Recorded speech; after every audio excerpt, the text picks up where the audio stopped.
This morning, there was a desperate rush to get out of Kabul now that the Taliban have seized control of Afghanistan. Video from the nation's capital highlights its government's stunning collapse, and stunning is the word here.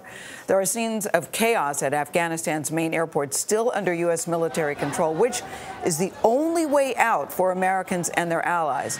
Now, the video shows Afghans, look at this, hanging on to a C-17 plane, taxiing at the Kabul airport. Wow.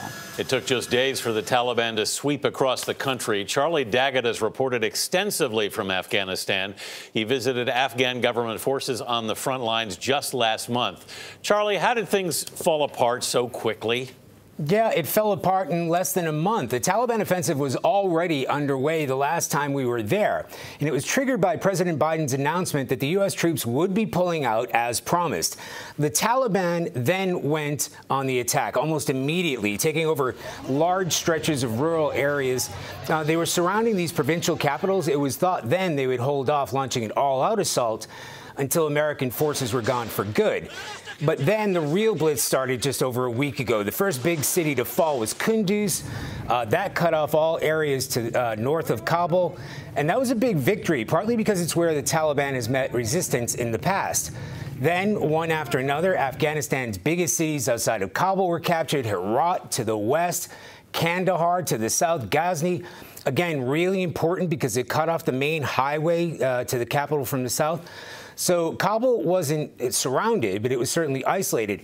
And one of the keys to the Taliban's success is the speed of that offensive. The Afghan military was not able to regroup and mount any serious counteroffensive. The Taliban exploited that weakness. Anthony? Charlie, you've been embedded with American forces and with the Afghan forces. We've spent billions of dollars building up the Afghan army, 20 years of training them.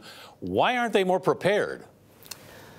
Well, Anthony, the biggest component was the severe reduction in U.S. airstrikes. In the past, that's always stopped the Taliban in its tracks.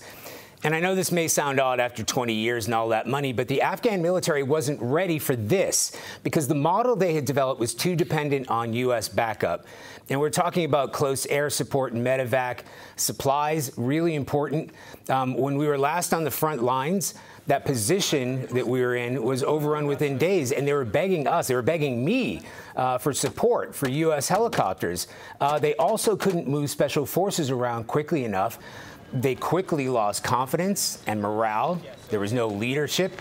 And, you know, when you're surrounded, you're running out of food and water and weapons, no reinforcements. Fighting for a government you don't believe in, dropping your gun and going home is a pretty easy decision to make. Charlie Daggett with the unraveling situation in Afghanistan. Thank you, Charlie.